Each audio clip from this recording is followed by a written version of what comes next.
أعوذ بالله من الشيطان الرجيم بسم الله الرحمن الرحيم الحمد للہ رب العالمین والصلاة والسلام علی نبینا محمد وعلی آلہ وصحبہ اجمعین اما بعد۔ آج ہم ہیں کتاب الفوائد کے ساتھ، امام ابن القیم رحمہ اللہ کے ساتھ، اور اس میں ہم پڑھ رہے ہیں کہ جب انسان بالغ ہو جاتا ہے تو انسان کو وہ عہد ملتا ہے جو عہد اس کے خالق کی طرف سے ہے، اس کے مالک کی طرف سے ہے، یعنی کہ بالغ ہو جانے کے بعد انسان اللہ کی شریعت کا مکلف اور پابند ہو جاتا ہے۔ اب اگر انسان اللہ کے عہد کو دلی رضامندی کے ساتھ لے، جوش و جذبے کے ساتھ لے، اور اس پختہ ارادے کے ساتھ لے کہ میں نے اس کے اوپر عمل کرنا ہے، تو پھر اللہ تعالیٰ اسے بہت ہی اونچا مقام و مرتبہ دیتے ہیں۔ اس کے بعد امام صاحب نے بیان کیا تھا کہ انسان جب اللہ کا عہد لے، اللہ کا قرآن لے، اللہ کی شریعت لے، اور یہ کہے کہ مجھے سب سے بڑھ کر اس کو قبول کرنا چاہیے، سمجھنا چاہیے، عمل کرنا چاہیے، چنانچہ اس کو سمجھنے کی کوشش کرے، غور و فکر کرے، اور پھر اپنے آپ کو اس کے اوپر عمل کرنے کے لیے آمادہ کرے، تو پھر وہ جان سکے گا کہ اللہ کے عہد کی حقیقت کیا ہے اور اللہ کا عہد کن کن امور پہ مشتمل ہے۔ تو پھر اس کو کیا ملے گی؟ سعادت ملے گی، اور وہ اللہ کے قریب ہوتا چلا جائے گا۔ یہ سب کچھ بیان کرنے کے بعد امام صاحب آخر میں چل کے یہ کہتے ہیں کہ وَرَآ تَصَرُّفَهَا فِي الْخَلَائِقِ، کہ پھر بندہ رعا مشاہدہ کرتا ہے، تصرفها، یہ ہا ضمیر کدھر لوٹ رہی ہے؟ اس سے کیا مراد ہے؟ اللہ کی صفات۔ پھر انسان مشاہدہ کرتا ہے اللہ کی صفات کے مخلوق پہ تصرف کا، پھر انسان دیکھتا ہے کہ اللہ تعالیٰ کی صفات اللہ کی مخلوق میں کیا کردار ادا کر رہی ہیں۔ مثال کے طور پہ کسی پہ اللہ کی رحمت ہو رہی ہے، کسی پہ اللہ کا عذاب نازل ہو رہا ہے، کسی سے اللہ انتقام لے رہا ہے، کسی کے اللہ گناہ معاف کر رہا ہے، کسی کو اللہ صحت دے رہا ہے، کسی کو اللہ بیمار کر رہا ہے۔ یہ کیا ہے؟ یہ اللہ کی صفات کا تصرف ہے۔ ورعا، اور انسان پھر دیکھتا ہے، بندہ پھر دیکھتا ہے تصرفہا، اللہ کی صفات کا تصرف کرنا، فی الخلائق کی کن میں؟ مخلوقات میں۔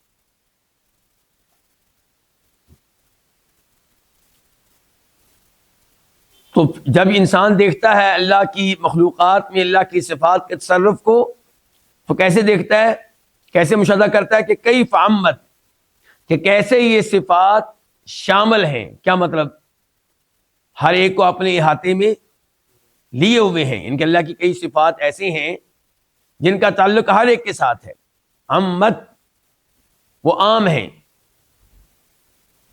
مثال کے طور پہ اللہ کا رزق دینا، یہ عام ہے کہ خاص ہے؟ عام ہے۔ اللہ کا پیدا کرنا عام ہے کہ خاص ہے؟ یعنی کہ اللہ نے ہر ایک کو پیدا کیا ہوا ہے، اور ہر ایک کو اللہ رزق دے رہا ہے۔ جو زندہ ہیں ان سب کو اللہ نے زندگی دے رکھی ہے۔ وخصت، اور انسان دیکھتا ہے کہ کیسے اللہ کی صفات خاص ہیں، یعنی کئی اللہ کی صفات کیا ہیں؟ خاص ہیں۔ مثال دے سکتے ہیں آپ اس کی؟ ہدایت لے لیں آپ، میں اور آپ، اللہ نے ہمیں ہدایت الحمدللہ دے رکھی ہے، اور کتنے کفار ہیں جو اس ہدایت سے محروم ہیں۔ پھر اللہ کی صفت معیت جو ہے، ایک اس کا پہلو ہوتا ہے معیت عامہ، اور کیا؟ معیت خاصہ۔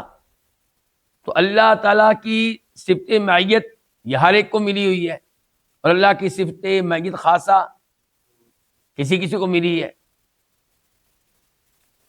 وقربت، اور انسان دیکھتا ہے کہ کیسے ان صفات نے کئی لوگوں کو قریب کر دیا، وہ عبادت، اور کئی لوگوں کو دور کر دیا۔ اللہ کی ان صفات کی وجہ سے کئی لوگ اللہ کے قریب ہو گئے اور کئی اللہ سے دور چلے گئے، کئی لوگ قرآن کے قریب ہو گئے، کئی دور چلے گئے، کئی لوگ جنت کے قریب ہو گئے، کئی دور چلے گئے۔ وَآقَتْ وَمَنَعَتْ، اور کیسے ان صفات نے دیا اور روک دیا۔ فَشَاهَدَ بِقَلْبِهِ، چنانچہ بندہ اپنے دل کے ساتھ مشاہدہ کرتا ہے۔ دل کے ساتھ مشاہدہ جو ہوتا ہے اس کا مطلب کیا ہوتا ہے؟ جاننا، علم لینا، معلوم ہو جانا۔ فَشَاهَدَ بِقَلْبِهِ، تو انسان اپنے دل کے ساتھ مشاہدہ کرتا ہے مواقع عدلہ سبحانہ وقسطہ وفضلہ ورحمتہ، اللہ تعالیٰ کے عدل و انصاف اور اللہ کے فضل و کرم اور اللہ تعالیٰ کی صفت رحمت کے مقامات کا۔ اس کا کیا مطلب ہے جی؟ بھائی ساتھ دیں میرا آپ لوگ۔ انسان دل کے ساتھ مشاہدہ کرتا ہے اللہ کے عدل و انصاف اور اللہ کے فضل و کرم اور اللہ کی رحمت کے مقامات کا۔ انسان دیکھتا ہے، اس کو نظر آ رہا ہوتا ہے کہ اس کے اوپر اللہ کا فضل ہوا ہے، اس کے اوپر اللہ کی رحمت ہوئی ہے، اس کے ساتھ اللہ نے انصاف کیا ہے۔ مثال کے طور پہ جس کے بارے میں آپ سمجھتے ہیں کہ اس کو فلاں آدمی کی بددعا لگی ہے، تو آپ کیا کہیں گے؟ یہاں پہ اللہ کا فضل ہوا کہ اللہ کا عدل و انصاف ہوا؟ اللہ کا عدل و انصاف ہوا، یعنی کہ اس کے جرم کے لیے اس کو سزا دی ہے، اللہ ظلم کرنے والا نہیں ہے۔ اچھا، اور کئی ایسے لوگ آپ کو نظر آئیں گے جن کے اوپر آپ کو نظر آ رہا ہوگا اللہ کا فضل ہے، اللہ کی رحمت ہے۔ کیسے؟ جس کو ہدایت ملی ہوئی ہے اس کے اوپر اللہ کا فضل ہے، اس کی اللہ کی رحمت ہے۔ جس کو اللہ نے نیک اولاد دی ہوئی ہے اس کے اوپر اللہ کا فضل ہے، اللہ کی رحمت ہے۔ جس کو اللہ نے قرآن کا قاری عالم مفسر بنا دیا ہے اس کے اوپر اللہ کا فضل ہے، اللہ کی رحمت ہے۔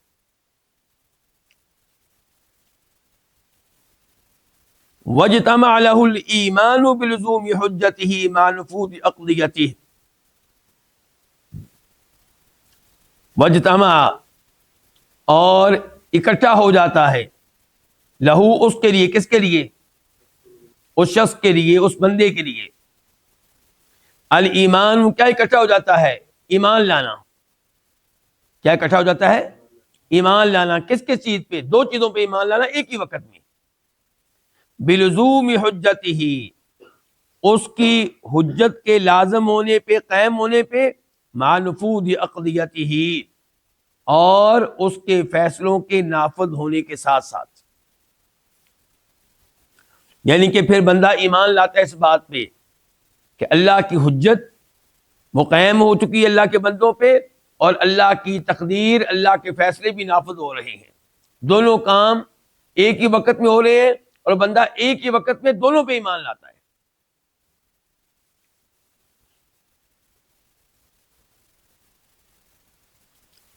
مثال کے طور پہ انسان ایمان لاتا ہے اس بات پہ کہ یہ بندہ جو ہے یہ گمراہ ہو چکا ہے، یہ کافر ہے، تو اللہ کی تقدیر اس کے اوپر نافذ ہو رہی ہے، اس کو ہدایت ملنے والی نہیں ہے۔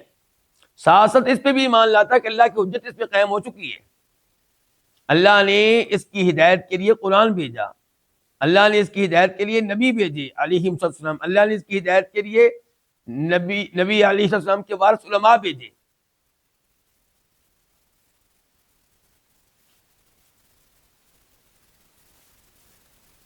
وَكَمَالِ قُدْرَتِهِ مَعَ كَمَالِ عَدْلِهِ وَحِكْمَتِهِ،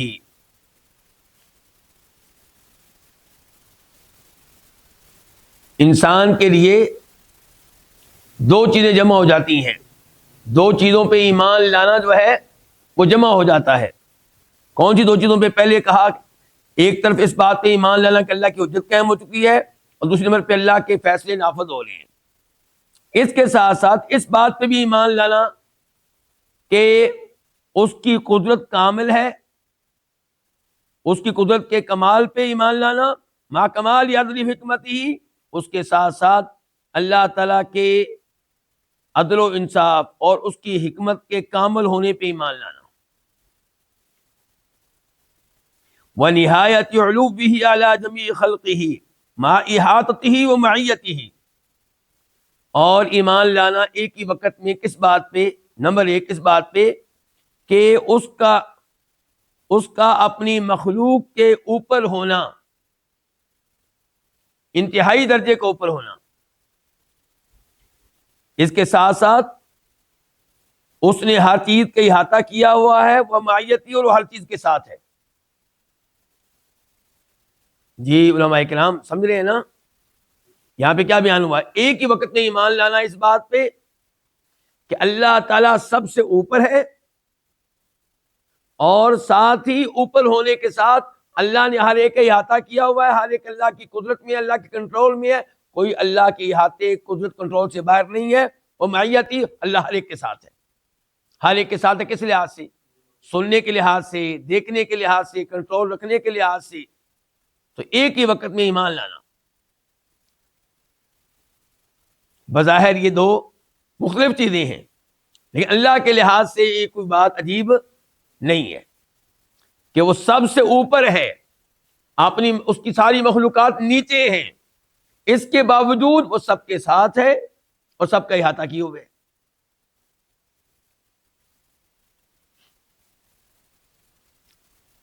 وعظمتہ وجلالہ وکبریائہ وبطشہ وانتقامہ مع رحمتہ وبرہ ولطفہ وجودہ وعفوہ وحلمہ. اس وقت ہمارے امام صاحب کیا بیان کر رہے ہیں ہمارے لیے؟ اللہ کی صفات میں دو بظاہر مختلف چیزوں کے اوپر ایک ہی وقت میں ایمان لانا. یعنی کہ ایک طرف آپ ایمان لاتے ہیں کہ اللہ ہر ایک کے ساتھ ہے، اسی وقت آپ ایمان لا لیں کہ اللہ سب سے اوپر ہے. واضح ہے نا؟ اور اب دیکھیں کہ آپ ایمان لائیں گے اس بات پہ، عظمت اللہ کی کہ اللہ عظیم ہے، اللہ کی عظمت پہ، وجلالہ اور اس کی جلالت پہ، یہ بھی تقریباً عظمت کے معنی میں ہی ہے، وکبریائہ اس کی کبریائی پہ، اس کے بڑا ہونے پہ، وبطشہ اس کی پکڑ پہ. ان بطش ربک لشدید، تیرے رب کی پکڑ بڑی سخت ہے. وانتقامہ اس کے انتقام لینے پہ، کیونکہ جس سے چاہتا ہے انتقام لیتا ہے، جس کو چاہتا ہے وہ پکڑ لیتا ہے. لیکن پکڑتا کن کو ہے؟ جو حقدار ہیں اس بات کے کہ ان کو پکڑا جائے، مجرم قسم کے لوگ. اس کے ساتھ ساتھ کیا ہے؟ مع رحمتہ اس کے ساتھ ساتھ وہ رحیم ہے، وبرہ وہ احسان کرنے والا ہے، ولطفہ اور وہ نرمی کرنے والا ہے، وجودہ سخاوت کرنے والا ہے، وعفوہ معاف کرنے والا، وحلمہ اور بردبار ہے. کیوں جی انسانوں میں کیا ہوتا ہے؟ یا تو آپ کہیں گے کہ یہ آدمی بڑا سخت ہے جی، بڑا غصے والا ہے جی، بڑا انتقام لینے والا ہے جی، اور یا آپ کہیں گے کہ یہ آدمی بڑا نرم ہے، بڑا سخی ہے، بڑا بردبار ہے، بہت معاف کرنے والا ہے. ایسے ہی ہے نا؟ لیکن اللہ کا معاملہ یہ ہے کہ آپ ایمان لائیں گے ایک ہی وقت میں اس بات پہ کہ اللہ بہت عظیم ہے، بہت جلیل ہے، کبیر ہے، اور پکڑنے والا ہے، انتقام لینے والا ہے. اسی وقت اس بات پہ بھی ایمان لائیں گے کہ وہ رحیم ہے، البر احسان کرنے والا ہے، لطیف نرمی کرنے والا ہے، جود ہی اور اس کی صفت سخاوت پہ آپ ایمان لائیں گے، اس کے معاف کرنے پہ ایمان لائیں گے، اس کی بردباری پہ ایمان لائیں گے. اور اس میں دلچسپ بات یہ بھی ہے کہ یہ چیزیں آپ کو اللہ کی طرف سے دیکھنے میں مل جائیں گی ایک ہی بندے میں. ایک ہی بندے پہ اللہ تعالی رحم بھی کر رہا ہے اور اس سے انتقام بھی لے رہا ہے. رحم مثال کے طور پہ کیا ہوا اللہ نے کافر کے اوپر کہ اس کے کفر پہ اللہ نے فوراً اس کو سزا نہیں دی. یہ اللہ کی رحمت بھی ہوگی، اللہ کی بردباری، حلم بھی ہو گیا. اور دوسری طرف کیا ہے کہ وہ اللہ کی پکڑ میں آیا ہوا ہے اپنے کفر کی وجہ سے، اور اللہ نے مور لگا دی ہے، اب اس کو ہدایت ملنے والی نہیں ہے.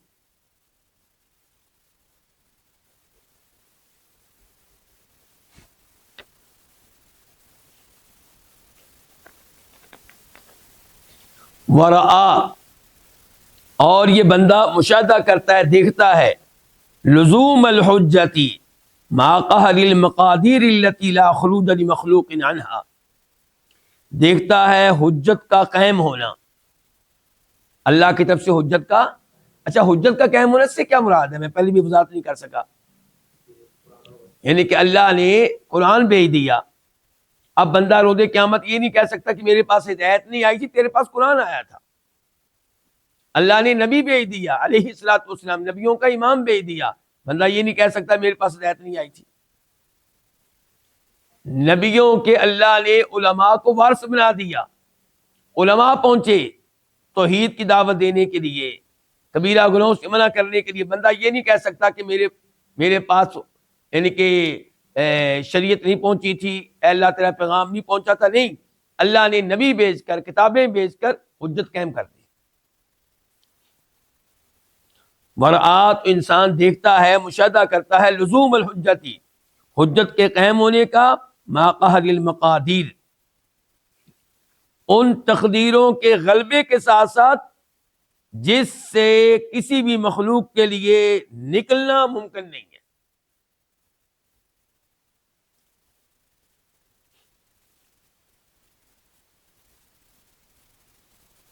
واضح، یہ بھی حجت قائم ہوئی، نبی علیہ السلام آئے، علماء کرام توحید کا پیغام لے کر اس انسان تک پہنچے، قرآن پہنچا، اسے علماء اسلام کی تقریریں سننے کا اپنی زبان میں موقع ملا، اللہ کی طرف سے دین اچھی طرح پہنچ گیا، اور اس کے ساتھ ساتھ ہم یہ بھی دیکھتے ہیں کہ اللہ کی تقدیر اس پہ غالب آ گئی ہے، وہ ہدایت نہیں پا سکا۔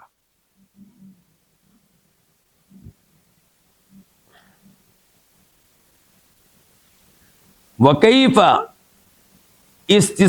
استحاب الصفات وتوافقها وشہادت بعضها لبعض، اور یہ انسان یہ بھی دیکھتا ہے کہ کیسے یہ صفات ایک ساتھ ہوتی ہیں، اللہ کی صفات ایک ساتھ ہوتی ہیں، وتوافقها، اور یہ بھی دیکھتا ہے کہ وہ کیسے ایک دوسرے کے موافق ہوتی ہیں، وشہادت بعض لبعض، اور کیسے ان میں سے کوئی کسی کے حق میں گواہی دے رہی ہوتی ہے، اور ان میں سے کوئی کسی کی تائید کر رہی ہوتی ہے۔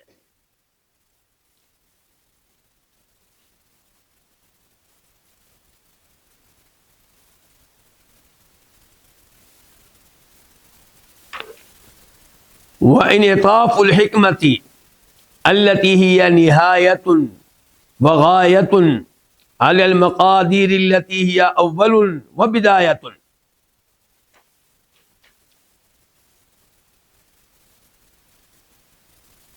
اور کیا ہوتا ہے جی؟ اور یہ ہے کہ وہ حکمت جو کہ انتہا ہے اور غایت ہے، وہ جھک جاتی ہے علی المقادیر، ان تقدیروں کی طرف، التی ہی اول و بدایۃ، جو اول ہیں اور جو ابتدا ہے۔ ہماری تقدیریں پہلے لکھی ہوئی ہیں نا، پہلے سے جی۔ ورجوع فروعها الى اصولها ومبادئها الى غایتها، اور ان کے فروع کا، ان کی شاخوں کا لوٹنا، الى اصولها، ان کے اصول کی طرف، ومبادئها، اور ان کے آغاز کی طرف، بنیادوں کی طرف، الى غایتها، اور پھر انتہا کی طرف، حتیٰ، یہاں تک کہ انہ یشاہد، حتیٰ کہ گویا کہ بندہ مشاہدہ کرتا ہے، مبادئ الحکمتی، حکمت کے اصولوں کا، حکمت کی بنیادوں کا، وتاسیس القضایا، اور مختلف امور کے استوار ہونے کا، ان کو قائم کیے جانے کا، علی وفق الحکمتی، اللہ کی حکمت کے مطابق، والعدلی، اور اللہ کے عدل و انصاف کے مطابق، والمصلحتی، اور مصلحت کے مطابق، والرحمتی، اللہ کی رحمت کے مطابق، والاحسانی، اور احسان کے مطابق۔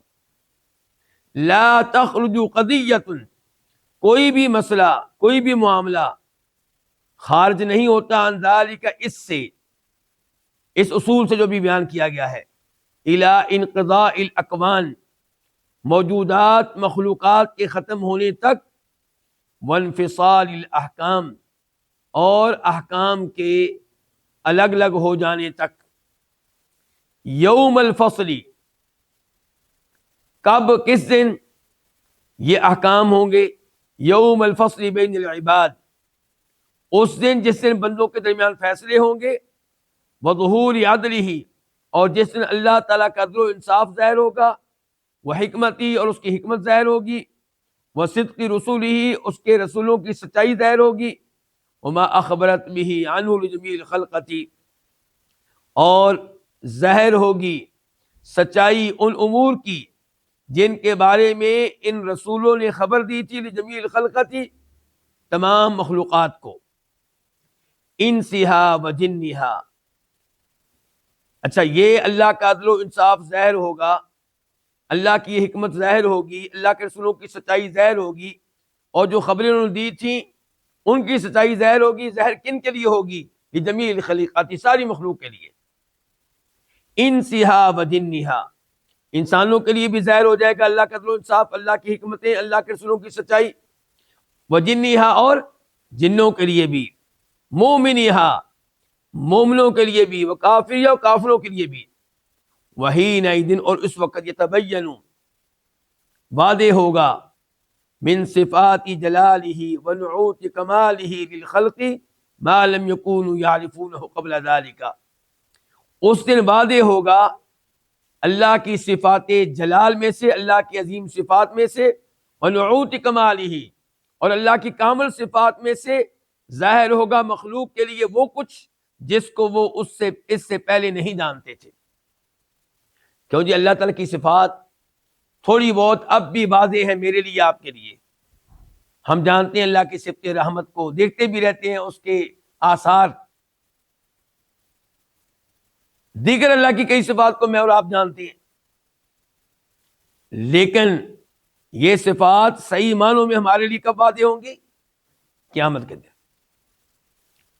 حتیٰ، یہاں تک کہ ان اعرف خلقہ بہ فی الدنیا، یہاں تک کہ اللہ کی مخلوق میں سے بہ، اللہ کو سب سے بڑھ کر جاننے والا، فی الدنیا، اس دنیا میں، وہ کون ہے؟ محمد رسول اللہ صلی اللہ علیہ وسلم۔ وہ یثنی علیہ، وہ اللہ کی تعریف کریں گے، یوم دن، اس دن، روز قیامت، وہ اللہ کی ثنا بیان کریں گے، من صفات کمالہ ونعوت جلالہ، وہ بیان کریں گے اللہ کی کامل صفات میں سے اور اللہ کی عظیم صفات میں سے وہ کچھ، ما لم یکن یحسنہ فی الدنیا، جو اچھی طرح آپ دنیا میں بھی نہیں جانتے تھے۔ اس آخری جملے سے کیا سمجھیں آپ؟ پہلے تو امام قیم رحمہ اللہ نے بتایا کہ اللہ کی کئی صفات اللہ کی ساری مخلوق کے لیے واضح ہوں گی، کب؟ روز قیامت۔ اور وہ انسان جو تمام انسانوں میں سے سب سے زیادہ اللہ کی معرفت رکھنے والا ہے، اور وہ کون ہے؟ محمد رسول اللہ علیہ الصلوۃ والسلام۔ آپ روز قیامت اللہ کی کامل صفات اور اللہ کی عظیم صفات میں سے وہ کچھ بیان کریں گے جو کچھ خود آپ بھی دنیا میں نہیں جانتے تھے۔ اس جملے کی دلیل کیا ہے؟ اس جملے کی دلیل وہ حدیث ہے، حدیث شفاعت، جس کا بخاری شریف میں نمبر ہے 4712، 4712، اور مسلم شریف میں جس کا نمبر ہے 194، 194۔ اس میں کہتے ہیں نبی علیہ الصلوۃ والسلام کہ لوگ میدان حشر میں کھڑے ہوں گے، پسینے میں ڈوبے ہوئے ہوں گے، سورج بہت قریب ہوگا، صورتحال ناقابل برداشت ہو جائے گی۔ آدم علیہ السلام کے پاس جائیں گے، آپ ہمارے لیے شفاعت کریں، لیکن وہ معذرت کر لیں گے۔ پھر کس کے پاس جائیں گے؟ ابراہیم علیہ السلام کے پاس، نوح علیہ السلام کے پاس، موسیٰ علیہ السلام، عیسیٰ علیہ السلام، حتیٰ کہ آخری نبی کے پاس آئیں گے اور کہیں گے اشفع لنا الی ربک، آپ ہماری رب کے ہاں شفاعت کریں. الا تری الی ما نحن فیہ، آپ اس صورتحال کو نہیں دیکھ رہے جس میں ہم مبتلا ہیں، کتنی تکلیف میں ہم، کتنی پریشانی میں ہم، آپ ہماری شفاعت کریں. فانطلق، تو آپ علیہ السلام فرماتے ہیں کہ میں چل پڑوں گا. فآتی تحت العرش، چنانچہ میں اللہ کے عرش کے نیچے آؤں گا.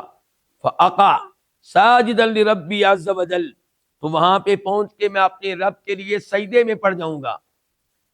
ثم يفتح الله علي من محامده وحسن الثناء عليه شيئا لم يفتحه على احد قبلي، پھر اللہ تعالی میرا سینہ کھولے گا اور مجھے اپنی تعریف پہ مشتمل وہ کلمات کہنے کی توفیق دے گا جو کلمات کہنے کی توفیق اللہ نے مجھ سے پہلے کسی کو نہیں دی ہوگی. پھر کہا جائے گا یا محمد ارفع راسک، اے محمد اپنا سر اٹھائیے، مانگیے آپ کو دیا جائے گا، شفاعت کیجیے آپ کی شفاعت قبول کی جائے گی. تو یہ وہ جملہ ہے جس طرف اشارہ کر رہے ہیں امام القیم رحمہ اللہ. یہاں پہ کیا کہہ رہے ہیں کہ اللہ تعالیٰ کی صفات واضح ہو جائیں گی اللہ کی مخلوقات کے لیے روز قیامت. وہ اللہ کی صفات میں سے وہ کچھ جان لیں گے جو دنیا میں نہیں جانتے. پھر کہتے ہیں حتیٰ کہ وہ انسان جو دنیا میں اللہ کی سب سے زیادہ معرفت رکھنے والا تھا، یعنی کہ محمد رسول اللہ صلی اللہ علیہ وسلم، آپ اس دن اللہ تعالیٰ کی کامل صفات اور اللہ کی عظیم صفات میں سے وہ کچھ بیان کریں گے جو کچھ آپ دنیا میں نہیں جانتے تھے. وَكَمَا يَظْهَرُ، اب آگے کہتے ہیں وَكَمَا يَظْهَرُ ذَلِكَ لِخَلْقِهِ، جیسا کہ یہ چیز واضح ہو جائے گی اللہ کی مخلوق کے لیے. کیا چیز واضح ہو جائے گی؟ اللہ کی صفات. تظہر لہم الاسباب، ایسے ہی ان کے لیے واضح ہو جائیں گے وہ اسباب، التی بہا زاغ الزائغون، جن اسباب کی وجہ سے ٹیڑے رہنے والے،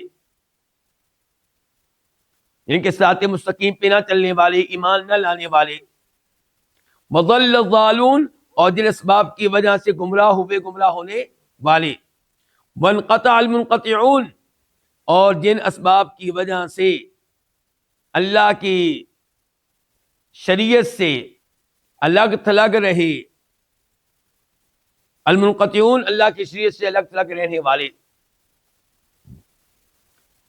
فَيَكُونُ الْفَرْقُ بَيْنَ الْعِلْمِ يَوْمَئِذٍ بِحَقَائِقِ الْأَسْمَاءِ وَالصِّفَاتِ وَالْعِلْمِ بِهَا فِي الدُّنْيَا كَالْفَرْقِ بَيْنَ الْعِلْمِ بِالْجَنَّةِ وَالنَّارِ وَمُشَاهَدَتِهِمَا وَأَعْظَمُ مِنْ ذَلِكَ. اس جملے میں امام صاحب کیا بیان کرنے لگے ہیں؟ ترجمہ کرنے سے پہلے میں واضح کر دوں، وہ کہنے لگے ہیں کہ آج ہم جنت کی باتیں سنتے ہیں، ایسے ہی ہے، جہنم کی باتیں بھی سنتے ہیں. جنت میں کیا نعمتیں ہوں گی کچھ نہ کچھ ہمیں بتائی گئی ہیں، جہنم میں کیا کیا عذاب ہوں گے یہ بھی ہمیں کچھ نہ کچھ بتائے گئے ہیں. لیکن یہ علم جو ہمیں دنیا میں دیا گیا جنت کے بارے میں اور جہنم کے بارے میں، اور جو روز قیامت اپنی آنکھوں سے دیکھیں گے، یہ دونوں علم برابر ہیں؟ کتنا فرق ہے دونوں میں؟ آسمان و زمین سے بھی بڑھ کر فرق ہے. ایسے ہی ہے نا؟ تو کہتے ہیں امام صاحب اسی طرح فرق ہوگا اللہ کے ناموں اور صفات کو جاننے کے بارے میں جو علم ہمارے پاس دنیا میں ہے اس میں، اور جو ہم جانیں گے کب؟ قیامت کے دن. اب دیکھیں ترجمہ، کہتے ہیں فَيَكُونُ الْفَرْقُ بَيْنَ الْعِلْمِ يَوْمَئِذٍ بِحَقَائِقِ الْأَسْمَاءِ وَالصِّفَاتِ، اللہ تعالیٰ کے ناموں اور صفات کے معنی کو جاننے کے بارے میں جو اس دن علم ہوگا اس میں، وَالْعِلْمِ بِهَا، اور وہ علم بِهَا سے کیا مراد ہے؟ بِحَقَائِقِ الْأَسْمَاءِ وَالصِّفَاتِ، اور وہ علم جو اللہ کے ناموں اور صفات کے معنی کے بارے میں ہے فی دنیا میں، ان دونوں کے مابین فرق ایسے ہی ہوگا کل فرق کی جیسے فرق ہے بین العلم بالجنت والنار، جنت و جہنم کے بارے میں، علم کے بارے میں، وہ مشاہدتی ما، اور جیسے فرق ہے جنت جہنم کے بارے میں جو علم ہے اس کے درمیان اور جو ان کا مشاہدہ ہوگا اس کے درمیان. جنت اور جہنم کے بارے میں ایک ہے علم، ایک ہے جنت جہنم کا آنکھوں سے مشاہدہ دیکھنا، دونوں میں فرق ہے۔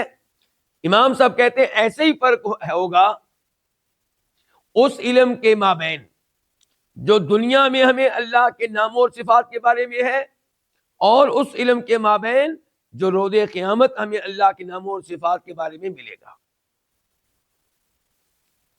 آخر میں کہتے ہیں بلکہ اس سے بھی زیادہ، بلکہ فرق اس سے بھی زیادہ ہوگا۔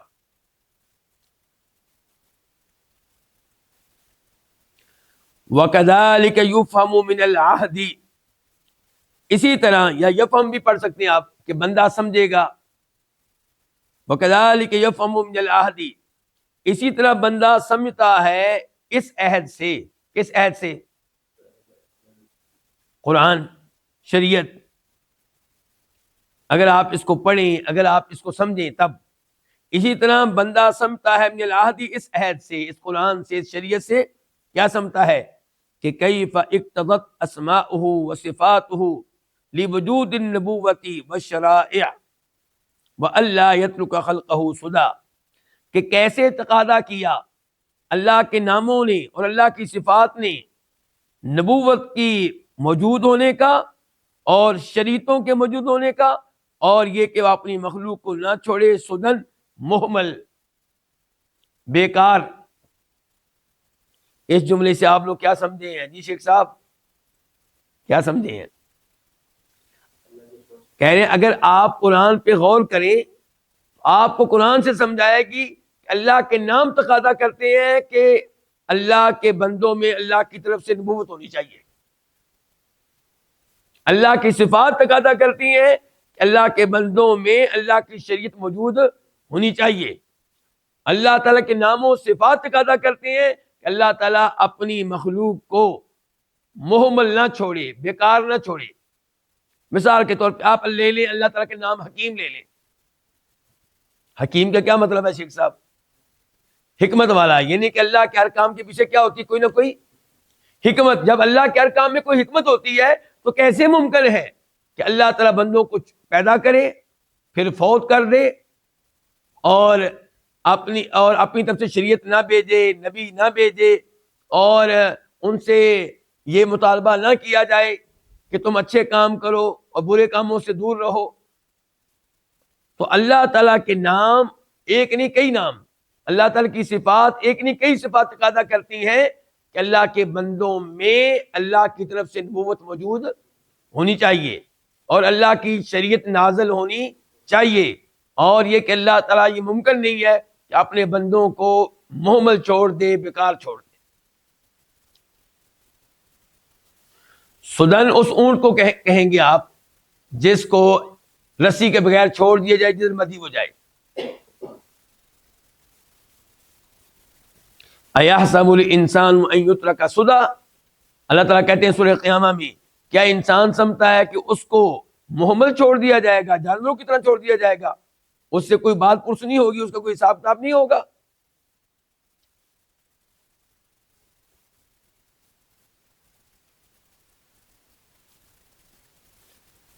وَكَيْفَ اقْتَضَتْ مَا تَضَمَّنَتْهُ مِنَ الْأَوَامِرِ وَالنَّوَاهِي، اسی طرح بندہ اس عہد سے یہ بھی سمجھ سکتا ہے کہ وَكَيْفَ اقْتَضَتْ، کیسے انہوں نے تقاضا کیا، کنہوں نے؟ اللہ آپ کو جزائے خیر دے، اللہ کے ناموں نے اور اللہ کی صفات نے تقاضا کیا کس چیز کا؟ مَا تَضَمَّنَتْهُ مِنَ الْأَوَامِرِ وَالنَّوَاهِي، ان اوامر اور ان نواہی کا جن کے اوپر یہ مشتمل ہیں۔ یہ کیا؟ اسماء و صفات بھی اس سے مراد ہو سکتا ہے اور شرائع بھی اس سے مراد ہو سکتا ہے، یعنی کہ اللہ کے ناموں اور اللہ کی صفات نے تقاضا کیا ہے ان احکام کا جن کے اوپر مشتمل ہے یہ شریعت۔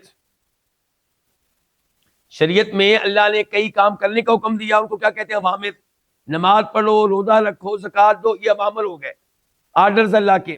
والنواہی، شراب نہیں پینی، بدکاری نہیں کرنی، قتل نہیں کرنا، زیادتی نہیں کرنی، جھوٹ نہیں بولنا، یہ کیا ہو گئے؟ نواہی، ممنوعات۔ تو اللہ تعالیٰ کے نام اور اللہ کی صفات تقاضا کرتی ہیں ان اوامر کا، ان نواہی کا جن پہ مشتمل ہیں یہ شریعتیں۔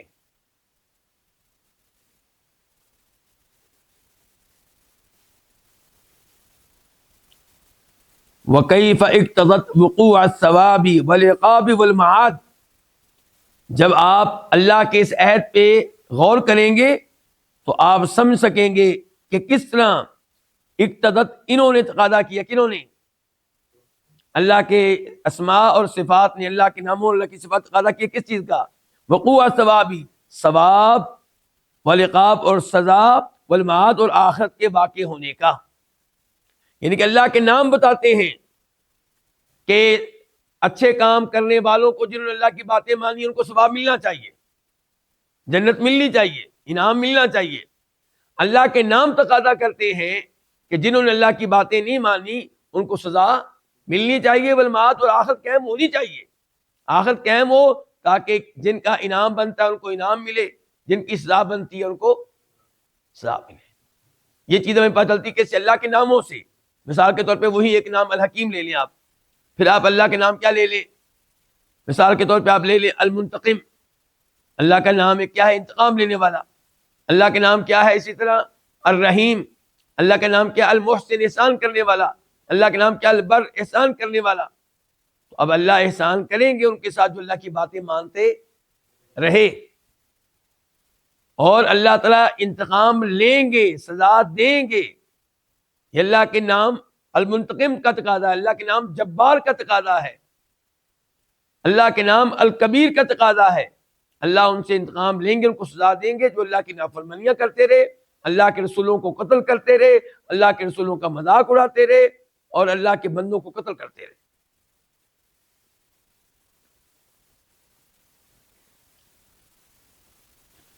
وَأَنَّ ذَلِكَ، اور بے شک یہ جو چیز جو ہے، یعنی کہ یہ ثواب کا واقع ہونا اور یہ کہ سزا ملے اور آخرت واقع ہو، یہ جو ہے من موجبات اسمائی و صفاتی، یہ اللہ تعالیٰ کے ناموں اور صفات کے تقاضوں میں سے ایک تقاضا ہے.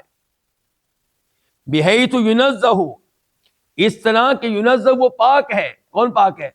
اللہ تعالیٰ. کس چیز سے؟ اما زعم اعداؤہ من انکار ذالک، اللہ تعالیٰ پاک ہے اس انکار سے جس کا دعویٰ کر رکھا ہے اللہ کے دشمنوں نے.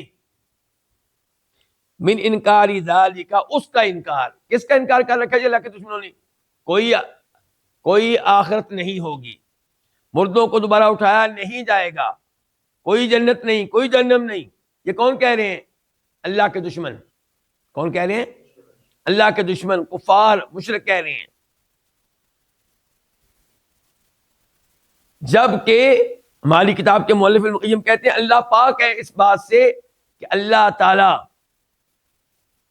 حکم دے کہ نماز پڑھو، روزے رکھو، زکوٰۃ دو، حج کرو، اور پھر اللہ تعالیٰ دونوں کو برابر کر دے. ان کو بھی جو نمازیں پڑھتے رہے، سردیوں میں اٹھ کے تہجد پڑھتے رہے، فجر کی نماز پڑھتے رہے، جون جولائی کے مہینوں میں روزے رکھتے رہے، ان کو بھی برابر کر دے، اور جو نہیں رکھتے ان کو برابر کر دے. نہ ان کو ثواب دے نہ ان کو سزا دے.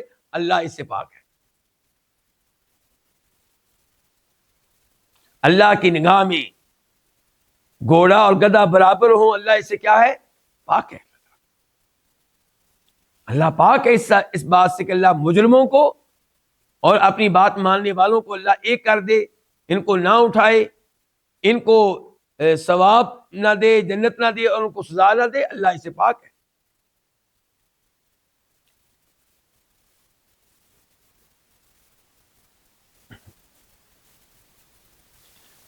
وَيَرَى شمول القدرتی وَإِحَاطَتَهَا بِجَمِيعِ الْكَائِنَاتِ حَتَّى لَا يَشِدَّ عَنْهَا مِثْقَالُ ذَرَّةٍ.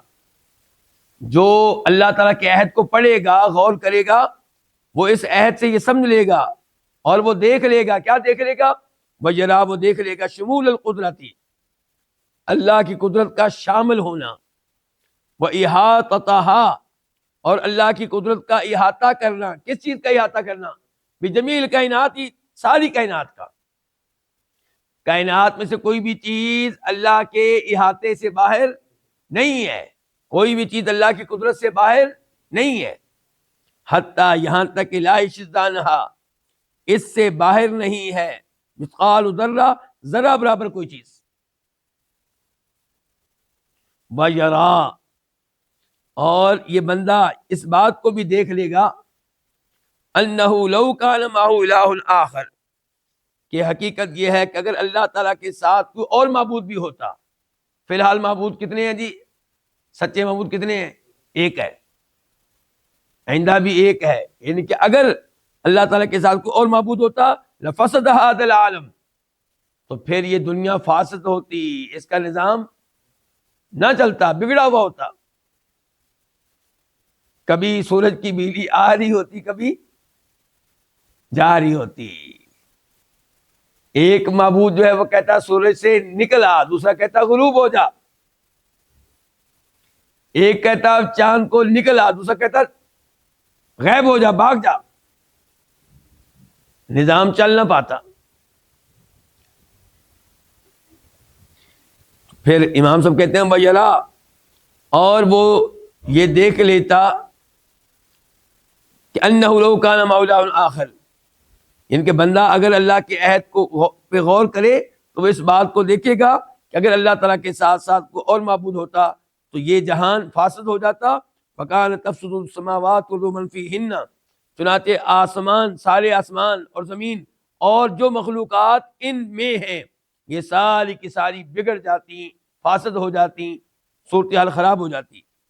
وَأَنَّهُ سُبْحَانَهُ، بے شک یہ بات بھی کہ لو جاد علیہ النوم اب الموت، اگر اللہ تعالیٰ کے لیے النوم سونا زیادہ ممکن ہوتا، اب الموت یا فوت ہو جانا ممکن ہوتا، لا تدکدک ھذا العالم باسرہ، تو یہ سارے کا سارا جہان ڈہ جاتا، ریزہ ریزہ ہو جاتا. ولم یثبت طرفۃ عین، اور یہ قائم نہ رہ پاتا یہ جہان طرفۃ عین، آنکھ جھپکنے کے برابر بھی، ایک لمحے کے لیے بھی یہ دنیا موجود نہ رہتی. اگر اللہ تعالیٰ، اگر نیند اللہ کے لیے ممکن ہوتی، اللہ نے تو کہہ دیا لا تأخذہ سنۃ ولا نوم، کہ اللہ تعالیٰ پاک ہے کس سے؟ اس بات سے کہ وہ سوئے، اللہ پاک ہے اونگنے سے. لیکن فرض کر لیتے ہیں کہ اگر ممکن ہوتا اللہ تعالیٰ کے لیے سونا یا فوت ہو جانا، تو پھر یہ سارے باسرہ، سارے کا سارا، تو یہ سارے کا سارا جہان کیا ہوتا؟ ڈہ جاتا، اور یہ قائم نہ رہ پاتا آنکھ جھپکنے کے برابر بھی. وَيَرَى مَعَ ذَلِكَ الْإِسْلَامَ وَالْإِيمَانَ اللَّذَيْنِ تعبد اللہ بہما جمیع عبادی کیف انبعاثہما من الصفات المقدسہ وکیف اقتضیا الثواب والعقاب عاجلا وآجلا.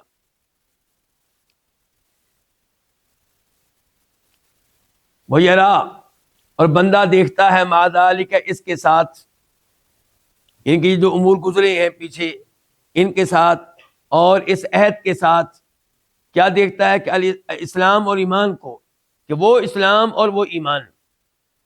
اچھا اسلام اور ایمان دونوں میں فرق ہے یا نہیں ہے؟ کیوں جی آپ سے پوچھ رہا ہوں.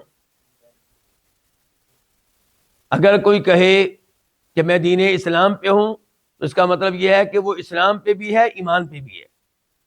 اگر کوئی کہے میں ایمان پہ ہوں تو اس کا مطلب وہ ایمان پہ بھی ہے، اسلام پہ بھی ہے. لیکن اگر کوئی ایک ہی وقت میں کہے کہ میں اسلام پہ بھی ہوں اور میں ایمان پہ بھی ہوں تو پھر دونوں میں فرق ہو گیا.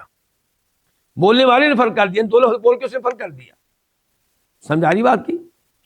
اسی لیے ابن تیمیہ رحمہ اللہ نے اور دیگر ائمہ کرام نے اصول بیان کیا ہے کہ لفظ اسلام اور لفظ ایمان اگر دونوں ایک ساتھ آئیں تو دونوں کا معنی الگ الگ ہوگا، مختلف ہوگا. اور اگر ان میں سے کوئی ایک لفظ آئے تو وہ دونوں کو شامل ہوگا. اچھا اب یہاں پہ ایک ساتھ دو لفظ آ گئے تو اب معنی مختلف ہو گیا. اسلام سے مراد ظاہری امور اور ایمان سے مراد دلی امور. مثال کے طور پہ حدیث جبریل ہے جو مسلم شریف میں آئی ہے کہ جبریل علیہ السلام آئے تھے نبی علیہ السلام کے پاس انسانی شکل میں، اور آپ سے کئی سوالات کیے تھے. ایک سوال کیا کیا تھا کہ اسلام کس کو کہتے ہیں، دوسرا سوال کیا تھا ایمان کس کو کہتے ہیں. تو جبریل علیہ السلام نے بھی دو سوال کر کے فرق کر دیا، کس میں؟ اسلام اور ایمان میں. جب پوچھا گیا ایمان کس کو کہتے ہیں، آپ نے کہا ایمان یہ ہے کہ تم ایمان لاؤ اللہ پہ، اللہ کے فرشتوں پہ، نمبر 3 اللہ کے رسولوں پہ، نمبر 4 آسمانی کتابوں پہ، نمبر 5 آخرت پہ، نمبر 6 تقدیر پہ. یہ ایمان کہاں ہوگا؟ دل میں. اچھا اسلام کیا ہے؟ اسلام پوچھا گیا تو آپ علیہ السلام نے کہا تھا کہ تم شہادت دو منہ سے بول کر کہ اللہ کے علاوہ کوئی عبادت کے لائق نہیں اور جناب محمد اللہ کے بندے اللہ کے رسول ہیں. اب یہ زہر ہو گیا کہ دلی معاملہ ہو گیا؟ زہر ہو گیا. نمبر 2 نماز قائم کرو. نمبر 3 زکوٰۃ ادا کرو. نمبر 4 رمضان کے روزے رکھو. نمبر 5 حج کرو. تو یہ سارے 5 اعمال باطنی ہے کہ ظاہری ہے؟ ظاہری. تو اسلام ظاہری امور کا نام ہے اور ایمان دلی اور باطنی امور کا نام ہے. لیکن جب اکیلا لفظ اسلام استعمال کیا جائے، آپ کہتے ہیں کہ میں اسلام پہ ہوں، تو اس کا مطلب یہ نہیں ہے کہ میں ظاہری طور پہ مسلمان ہوں، دلی طور پہ نہیں ہوں. نہیں، اس کا پھر مطلب ہوگا کہ میں دونوں ہوں. اسلام اپنا معنی بھی دے رہا ہے اور ایمان کا معنی بھی دے رہا ہے. علماء کرام میرے ساتھ ہے نا؟ ایسے کوئی بندہ کہتا ہے کہ میں ایمان پہ ہوں، تو اس کا مطلب یہ ہے کہ وہ کہنا چاہتا ہے کہ میں ایمان بھی رکھتا ہوں اور میں نماز بھی پڑھتا ہوں، زکوٰۃ بھی دیتا ہوں، یعنی کہ دلی امور کا بھی اہتمام کر رہا ہوں اور ظاہری امور کا بھی اہتمام کر رہا ہوں. اب یہاں پہ دونوں لفظ الگ الگ آ گئے. یہاں اسلام سے ظاہری امور مراد ہوں گے اور ایمان سے دل کے امور. تو وجرا اور بندہ دیکھتا ہے ما ذالک اس کے ساتھ الاسلام والایمان، اسلام اور ایمان کو، الذین وہ اسلام اور ایمان، الذین تعبد اللہ بہما جمیع عبادہ، جن کے ساتھ اللہ تعالی اپنے تمام بندوں کا معبود بنا. جن کے ساتھ اللہ اپنے تمام بندوں کا کیا بنا؟ معبود بنا. تو بندہ کیا دیکھے گا؟ دیکھے گا اسلام اور ایمان کو کہ کیف انبعاثہما، کہ کیسے ہے انبعاثہما، اس اسلام اور ایمان کا پھوٹنا اور نکلنا اور ماخوذ ہونا. کس سے ماخوذ ہونا؟ من الصفات المقدسہ، اللہ کی پاک صفات سے.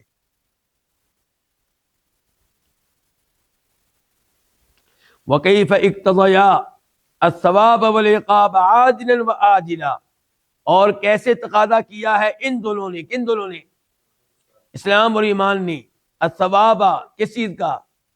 کہ جو مسلمان بن جائیں، مومن بن جائیں، ان کو ثواب ملے.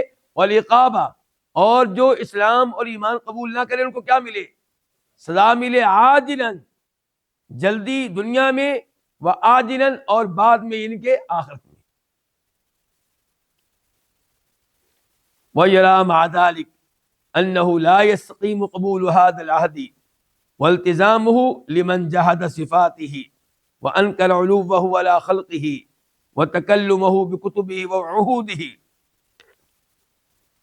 وَيَرَى مَعَ ذَلِكَ، اور اس کے ساتھ بندہ یہ دیکھتا ہے کہ اس عہد کو قبول کرنا، کون سا عہد؟ قرآن، شریعت. اس عہد کو قبول کرنا، والتزامہ، اور اس کا التزام کرنا، اس کا اہتمام کرنا، لا یستقیم، یہ ممکن نہیں ہے، یہ درست نہیں ہے، یہ ٹھیک نہیں ہے اس کے لیے جو اللہ تعالیٰ کی صفات کا انکار کرے اور جو اللہ تعالیٰ کے اپنی مخلوق کے اوپر ہونے کا انکار کرے، اور جو تکلمہ بکتبہ وعودہ، جو انکار کرے اللہ تعالیٰ کے اپنی کتب اور اپنے عہد کے ساتھ کلام کرنے کا. اور یہ جملہ ابھی تک آپ سمجھے نہیں ہیں، ایسے ہی ہے نا؟ تو اب میں ذرا اس کو آسان کرنے کی کوشش کرتا ہوں. امام صاحب کہنا چاہتے ہیں کہ جو اللہ کی صفات نہیں مانتا اور کہتا ہے کہ میں نہیں مانتا کہ اللہ مخلوق کے اوپر ہے، اور میں نہیں مانتا کہ اللہ کلام کرتا ہے، اللہ نے قرآن کے ساتھ کلام کیا ہے، اللہ نے تورات کے ساتھ کلام کیا ہے، وعہودہ، اور اللہ کے جو عہود ہیں، اللہ کا عہد ہے، قرآن بھی اللہ کا عہد ہے، تورات بھی اللہ کا عہد ہے. تو جو یہ کہے کہ میں نہیں مانتا کہ اللہ نے قرآن کے ساتھ کلام کیا، اور یہ کہ جبریل علیہ السلام نے قرآن اللہ سے سنا ہے اللہ کی آواز میں، اور میں نہیں مانتا کہ اللہ ساری مخلوقات کے اوپر ہے، اور میں نہیں اللہ کی صفات، ان صفات کو مانتا جو قرآن و حدیث میں آئی ہے، سمجھ لو پھر اس نے اللہ کے قرآن کو قبول ہی نہیں کیا. وہ یہ دعویٰ نہیں کر سکتا کہ میں نے قرآن کو قبول کیا ہے.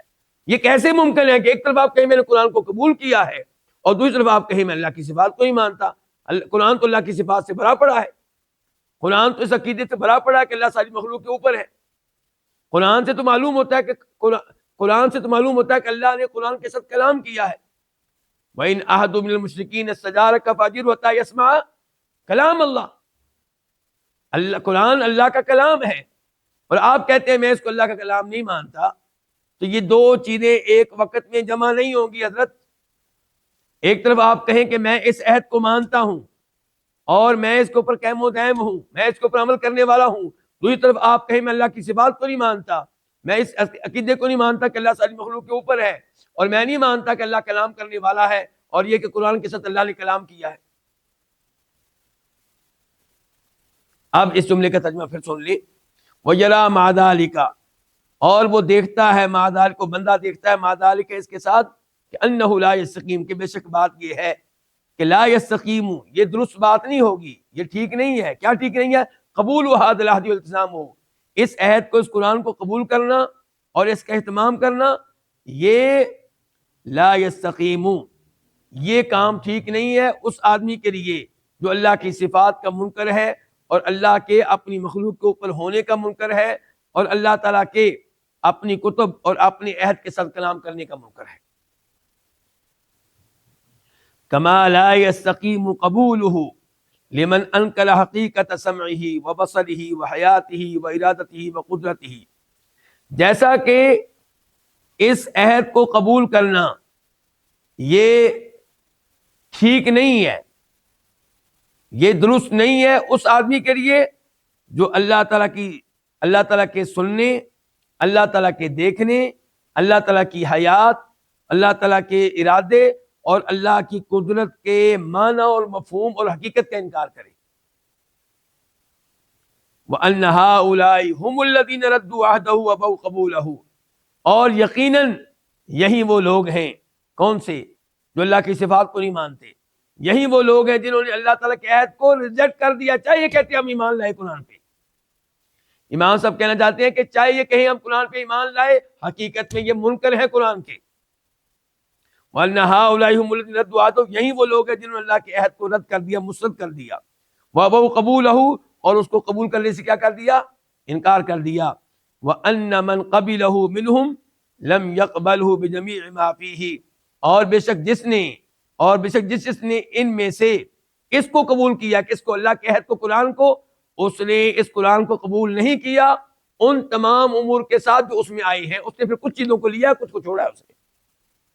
اور بے شک ان میں سے جس نے اس قرآن کو قبول کیا ہے, لم یقبلہ, اس نے اس قرآن کو, اس عہد کو قبول نہیں کیا, بجمیع ما فیہ, ان تمام امور کے ساتھ جو اس قرآن میں موجود ہیں, بلکہ کچھ امور کو مان لیا ہے, کچھ کو نہیں مانا.